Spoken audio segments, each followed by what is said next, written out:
Welcome to On Tap Sports. We're here with Desmond Howard. Des out there in Ames, Iowa, getting ready to kick off week 2 of the college football season. Des, what were your thoughts on week 1? Well, Rece, I thought that Alabama was very, very good. I thought that Ohio State had a lot of explosiveness on the offensive side of the ball. Georgia, they have a hell of a defense. And my Michigan Wolverines, watch out now.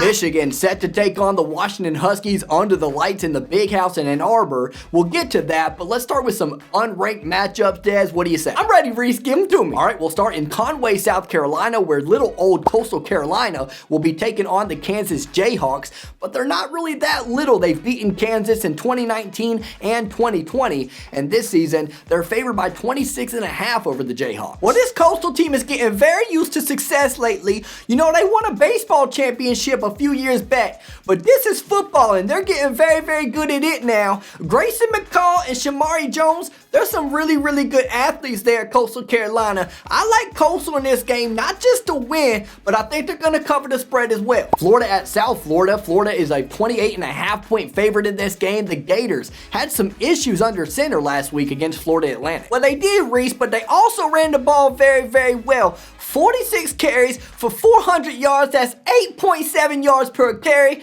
I think Emory Jones is going to play a little bit better this week. I like the Gators to win and cover. Middle Tennessee at Virginia Tech. The Hokies amped after last week's top 10 win over the North Carolina Tar Heels. What do you say happens here? Now, Braxton Burmeister, he brings a little bit different of an element for the Virginia Tech Hokies. He's able to run the ball and he's able to pass the ball. Do it with both his legs and his arm. Now, they were up for the game last week against North Carolina. This game is against a little bit of a lesser opponent, so I'm going to say that Virginia Tech's going to win this game, but they're not going to cover the 20-point spread. It'll be closer than that. UAB at Georgia, 3:30 p.m. kickoff here on ESPN2. Georgia, not a lot of offense last week against Clemson. Do you think they get that going after the tough sledded week last week? They're favored by 24, and the over-under in this game is only 45. I think the offense is going to play a lot better, but Georgia, they're not going to get as up for UAB as they did Clemson now. So I think that UAB is going to cover. Obviously, I think Georgia's going to win. Toledo at Notre Dame. The Irish barely squeaked by last week over the Florida State Seminoles in Tallahassee.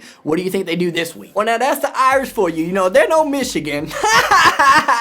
But the fact of the matter is, for Notre Dame, they've done this over the years. They be off one week and on the other week. Last week, they were a little bit off against Florida State. Couldn't cover the spread. This time around, they're favored by 17. I think they're going to win by 24. They'll cover the spread this week. Texas A&M at Colorado. Aggies favored by 17 on the road. Who do you got? Boulder's a really fun place to play with Ralphie's run and all that good stuff. Listen, A&M's quarterback last week, he threw for 292 yards. The problem is that he also threw for 3 interceptions and just 2 touchdowns. That's the opposite way you want to be. He got helped out by 303 yards in the run game.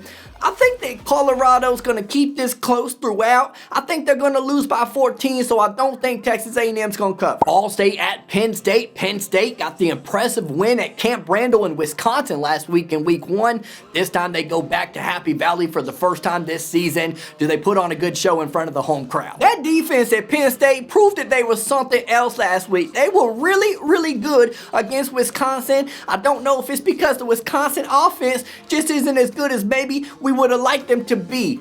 If you see the theme this week, I'm going with big teams that got big wins last week. They're going to go on a low this time around. I don't think the Penn State defense is going to be as good this time around. And I like Ball State to cover, but obviously I'm going the Nittany Lions to win. All right, for these next 7, let's go rapid fire here. 1 sentence or 2 on why you think your team that you pick is going to win. Starting with Rutgers against Syracuse. Rutgers a 2.5 point favorite. I like Rutgers, Rece. You know, Syracuse looked really good last week in that win over Ohio, but Greg Schiano has the Scarlet Knights playing some really, really good ball. They had 61 points last week against Temple. That's a lot.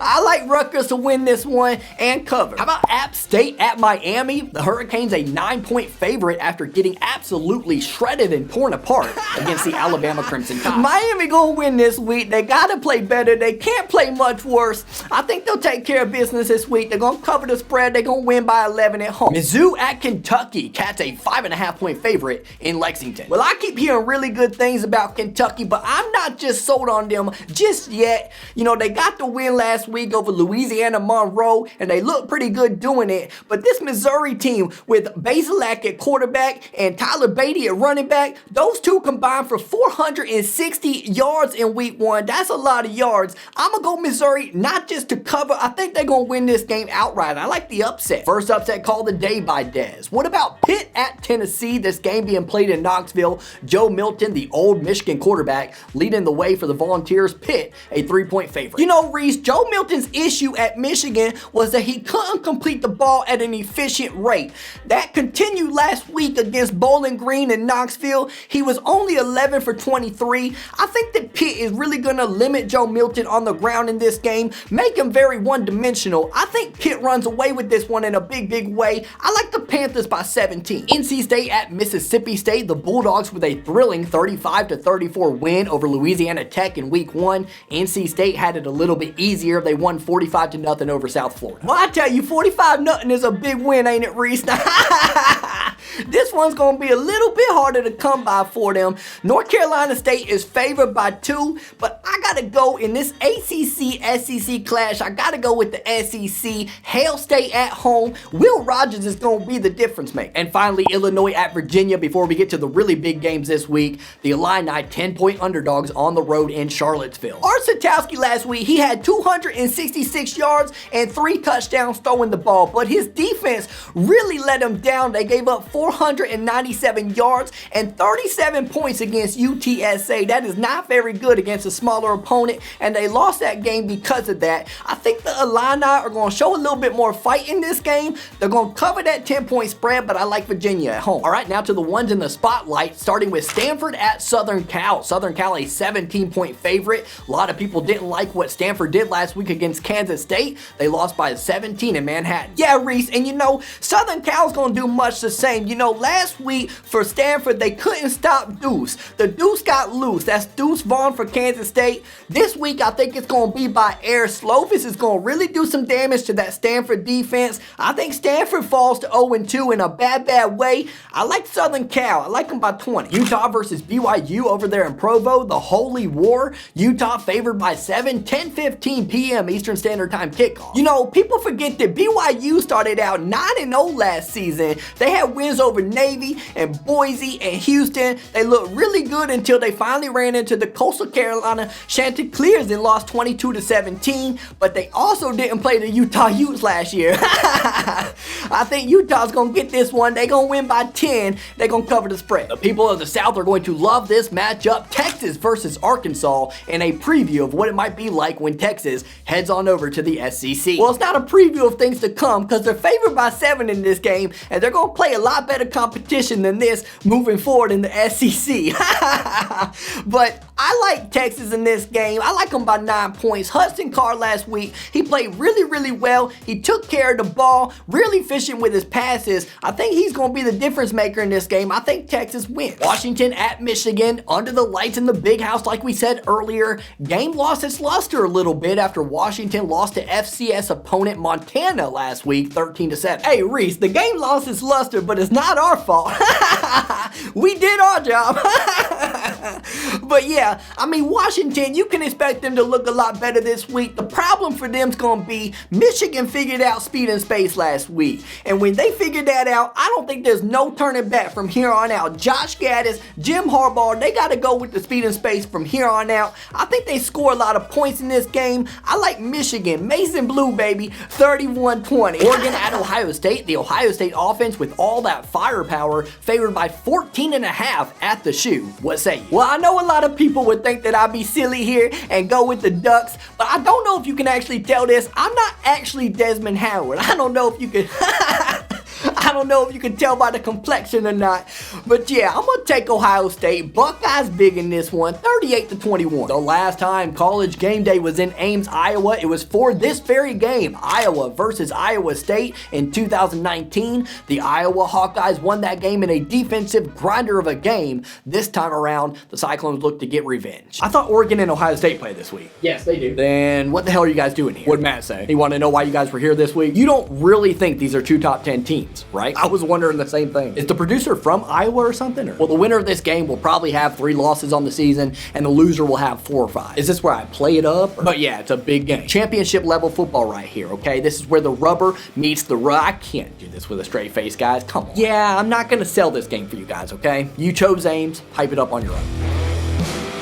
Iowa coach Kirk Ferentz said that if it wasn't for him coaching the Hawkeyes for all these years, if he had a blank map, it'd be the last state that he would name in the entire United States. Des, how do you see this one playing out? Well, that makes 2 of us, but I know you know where it's at, as well as Nebraska, because you out there telling them corny jokes of yours.